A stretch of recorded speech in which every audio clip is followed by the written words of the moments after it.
ನೋಡಿ, ಒಕ್ಕಲಿಗ ಸಮುದಾಯ ಕಾಂಗ್ರೆಸ್ ಏನು ದುರಾಡಳಿತ ಮಾಡಿದೆ, ಜಾತಿ ಗಣತಿ ಹೆಸರಲ್ಲಿ ಒಕ್ಕಲಿಗರನ್ನ ಯಾವ ಸ್ಥಾನಕ್ಕೆ ನಿಲ್ಲಿಸಿದ್ದಾರೆ ಅಂತ ಇಡೀ ರಾಜ್ಯದ ಒಕ್ಕಲಿಗರಿಗೆ ಗೊತ್ತಿದೆ. ಎಲ್ಲ ಪತ್ರಿಕೆಯಲ್ಲೂ ಬಂದ್ಬಿಟ್ಟಿದೆ, ಎಲ್ಲ ಚಾನಲಲ್ಲೂ ಹೇಳಿದ್ದೀರ. ಅದೇ ಯಾವುದು ವರದಿ, ಕಾಂತರಾಜ್ ವರದಿಯಲ್ಲಿ ಒಕ್ಕಲಿಗರಿಗೆ ಎಷ್ಟು ಅನ್ಯಾಯ ಆಗಿದೆ ಅಂತ ಸ್ವತಃ ಸ್ವಾಮೀಜಿಯವರು ಹೇಳಿದ್ದಾರೆ. ಒಕ್ಕಲಿಗ ಮುಖಂಡರೆಲ್ಲ ಪ್ರೆಸ್ ಮೀಟ್ ಮಾಡಿ ಹೇಳಿದ್ದಾರೆ. ಯಾರು ಮಾಡಿಸಿರೋದು ಇದನ್ನ? ಸಿದ್ದರಾಮಯ್ಯನವ್ರು ಮಾಡಿಸಿರೋದು, ಕಾಂಗ್ರೆಸ್ ಸರ್ಕಾರ ಮಾಡಿಸಿರೋದು. ಮತ್ತೆ ವೋಟ್ ಹೆಂಗೆ ಕೇಳ್ತೀರಾ ನೀವು? ಅನ್ಯಾಯ ಮಾಡಿ ಒಕ್ಕಲಿಗರಿಗೆ ಅನ್ಯಾಯ ಮಾಡಿದ್ದಾರೆ ಅಂತೇಳಿ ಎಲ್ಲ ಮಠಾಧೀಶರು ಹೇಳಿದ್ದಾರೆ. ಒಕ್ಕಲಿಗ ಎಲ್ಲ ಮಠಾಧೀಶರು ಹೇಳ್ಬಿಟ್ಟಿದ್ದಾರೆ. ಇಷ್ಟೆಲ್ಲ ಮಾಡಿ ನೀವು ಒಕ್ಕಲಿಗರ ವೋಟ್ ಹೆಂಗೆ ಕೇಳ್ತೀರ?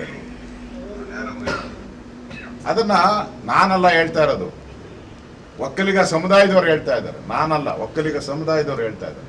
ನಮ್ಗಿಷ್ಟು ಅನ್ಯಾಯ ಮಾಡಿದ್ದೀರ ವರದಿಯಲ್ಲಿ, ನೀವು ಹೆಂಗೆ ನಮ್ಮನ್ನು ಮತ ಕೇಳ್ತೀರಿ ಅಂತ ಒಕ್ಕಲಿಗ ಸಮುದಾಯದವ್ರು ಪ್ರಶ್ನೆ ಮಾಡ್ತಾರೆ. ಅವರು ಡಿ ಕೆ ಶಿವಕುಮಾರ್ ಅವ್ರಿಗೆ ಎಲ್ಲೋ ಒಂಥರ ಬುದ್ಧಿಭ್ರಮಣೆ ಹೊಂಟಿದೆ. ಬುದ್ಧಿಭ್ರಮಣೆಯಿಂದ ಏನೇನೋ ಹೇಳ್ತಾ ಇದ್ದಾರೆ. ನಿನ್ನೆ ನಾವೆಲ್ಲ ಕೂಡ ಪರಮ ಪೂಜ್ಯ ನಿರ್ಮಲಾನಂದ ಸ್ವಾಮೀಜಿಯವರನ್ನು ಭೇಟಿ ಮಾಡೋಕ್ಕೆ ಆದಿಚುಂಚನಗಿರಿ ಮಠಕ್ಕೆ ಹೋಗಿದ್ವಿ. ಎಲ್ಲರೂ ಎಲ್ಲ ಕ್ಯಾಂಡಿಡೇಟ್ನು ಕರ್ಕೊಂಡು ಹೋಗಿದ್ರು. ಅದನ್ನು ನೋಡಿದ ತಕ್ಷಣ ಹೊಟ್ಟೆ ಉರಿಗೆ ಶುರುವಾಗಿದೆ. ಕುಮಾರಸ್ವಾಮಿ ಅವರ ಸರ್ಕಾರ ಬೀಳಿಸಿದ್ದು ಬಿಜೆಪಿಯವರು ಅಂತ ಹೇಳ್ತಾರೆ. ಸರ್ಕಾರ ಬೀಳಿಸುವಾಗ ಬಂದಂಥವ್ರು ಯಾರು? 14 ಜನ ಕಾಂಗ್ರೆಸ್ ಅವರೇ ಬಂದಿದ್ದು.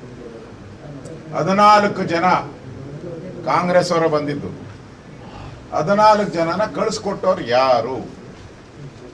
ಆ ಸಿದ್ದವನನ ಎಲ್ಲ ಸಿದ್ದವನದಲ್ಲಿ ಕೂತಿದ್ರಲ್ಲ ಇವರು ಸಿದ್ದರಾಮಯ್ಯನವರು, ಧರ್ಮಸ್ಥಳದಲ್ಲಿ ಸಿದ್ದವನದಲ್ಲಿ ಇದು ಏನೋ ಆರೋಗ್ಯ ಚಿಕಿತ್ಸೆಗೆ ಹೋಗಿದ್ರಲ್ಲ, ಅಲ್ಲಿ ಹೇಳಿರೋದು ರೆಕಾರ್ಡ್ ಎಲ್ಲ ಬಂದಿದೆ.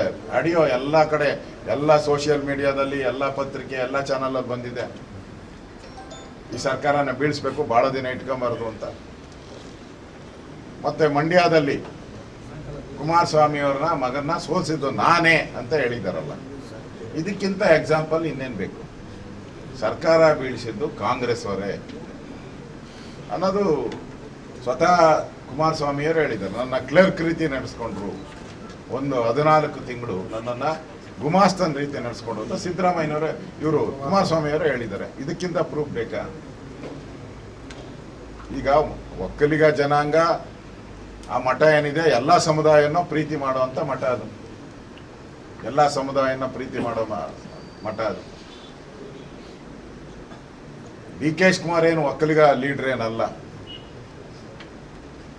ಒಕ್ಕಲಿಗ ಲೀಡ್ರ್ ಏನಲ್ಲ ಅವರು.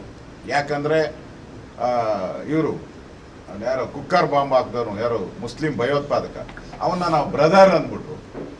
ಅವ್ರನ್ನ ಬ್ರದರ್ ಅಂದಮೇಲೆ ಇವ್ರಿಗೆ ಹೆಂಗೆ ಕೇಳಕ್ಕೆ ಅಧಿಕಾರ ಇದೆ?